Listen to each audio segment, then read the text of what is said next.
very school to international recognition, and it speaks to the power of education in transforming lives. As I said, the first student from Sligo to Easkey received a third of a scholarship.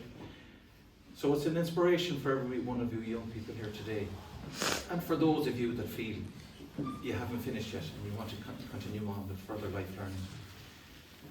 While I was looking back at Fred's life, one particular quote resonated with me, and it's perhaps because in a previous career I served my time as a carpenter, and little did I think I'd change and end up here today speaking in front of people about one of the greatest artists that Sligo ever produced, probably the greatest.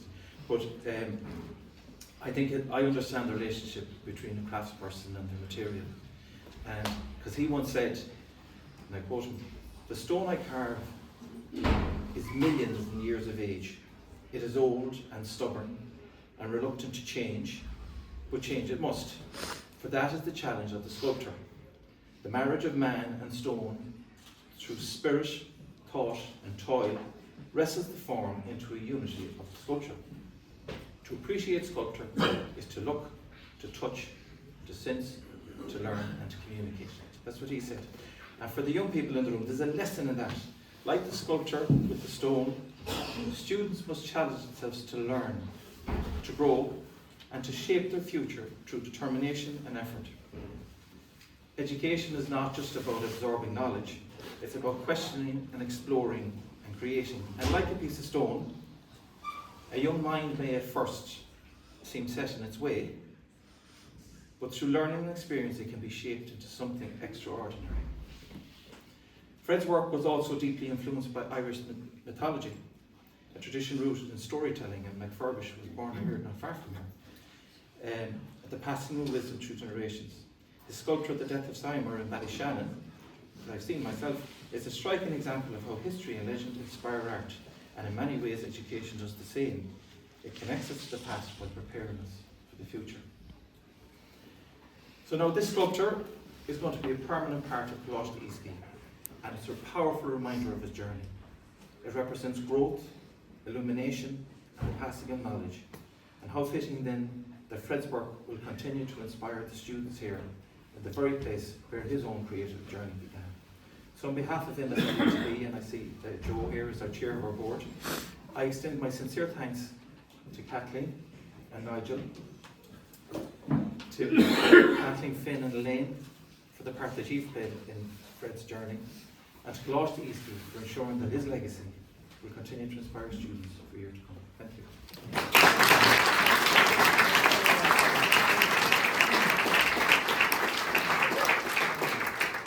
Thank you so much, Pat, and thanks for taking time out of you. I know it's a very busy schedule you have, and it's a big honour to have you with us.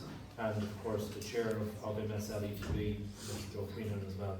So a huge thank you guys for taking the time to be with us here today. Before we move to the official unveiling of our piece of sculpture, I want to take a moment to acknowledge two very important people, and that's Kathleen and Nigel James.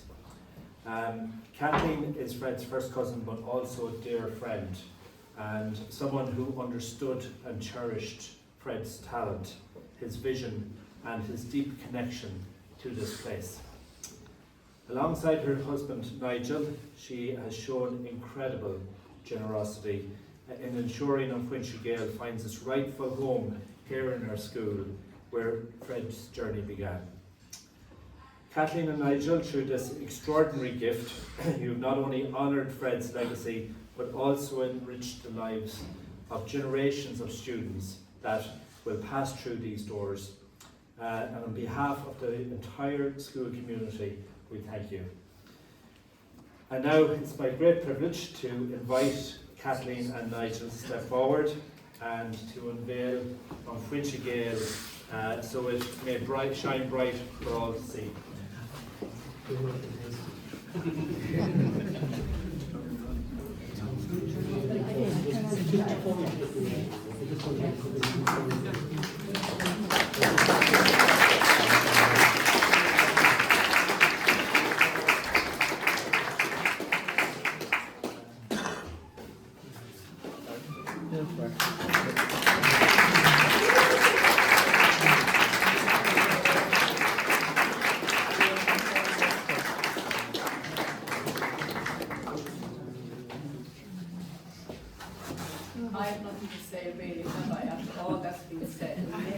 So, just to say that he was a dear cousin and friend, has been said, and we're terribly proud of his achievements.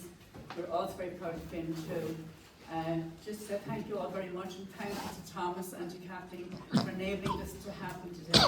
It's a great privilege for us to be here and to be able to help in some way or give some credit to Fred and to allow him to be represented or remembered, I should say, in his own village. Thank you all very much.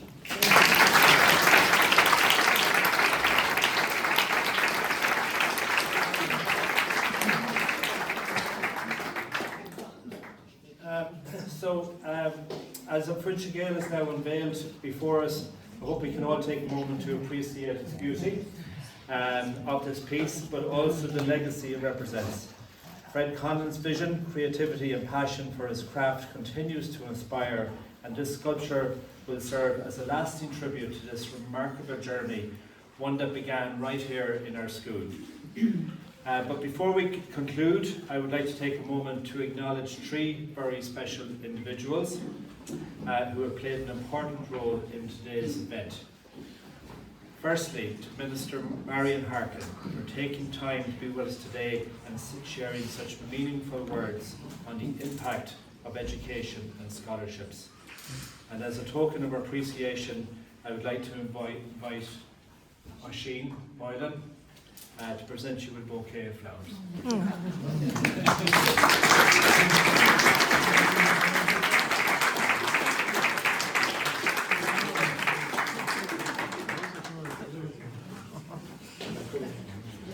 Coming by courier, is it?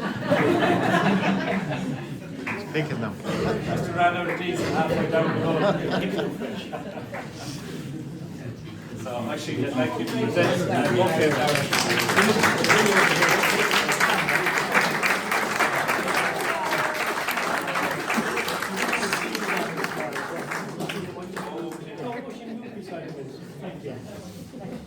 That's awful, and you get the hand on the flowers. I appreciate that. Thank you. That's lovely. Thanks very much. Thanks, Oisin. Thanks. I don't know.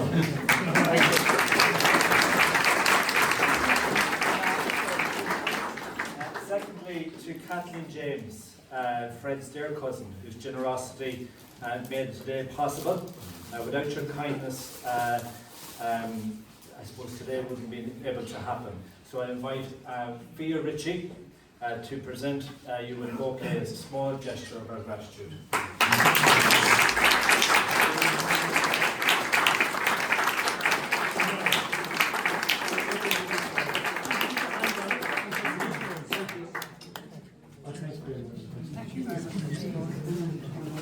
And finally, to Kathleen Conlon, Fred's beloved wife, whose support and love were central to his journey as an artist. Kathleen, we are honoured to have you here with us today, and we deeply appreciate all you and your family have shared with us. And I now invite Megan Kigallan to present you with a bouquet in recognition of your presence and the lasting impact of Fred's work.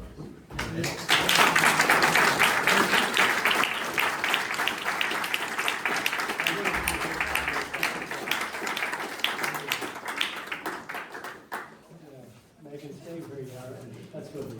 Thanks, Kathleen. And Megan, just looking at me for a sec. That's lovely. And Kathleen, thank you. Thanks very much. Thank you.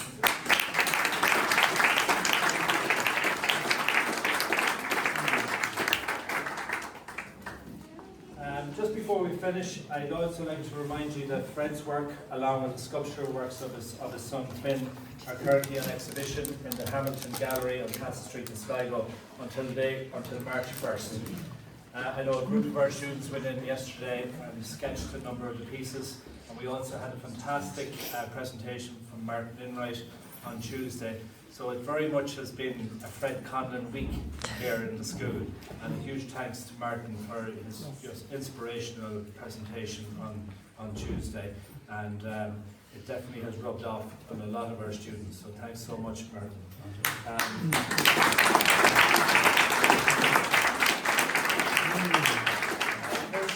This witnessed and experienced the artistic connection between father and son, a true testament to the enduring power of creativity.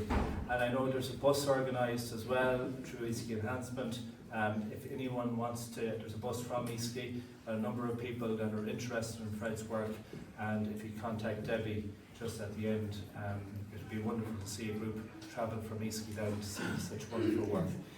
And finally, my sincere thanks to you all for being here today and taking the time out.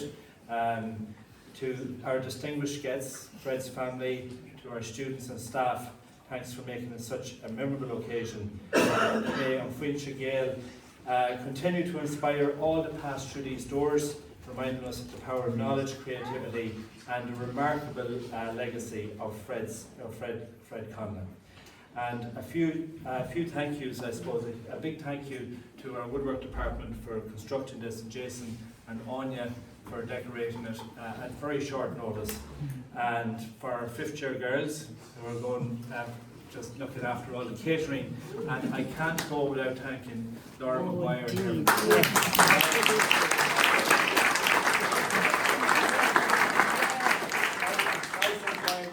At the drop of a hat, can you play a few tunes? No problem. Nothing was ever a problem. So thank you again. And thanks so much for everything. Okay? Thank you.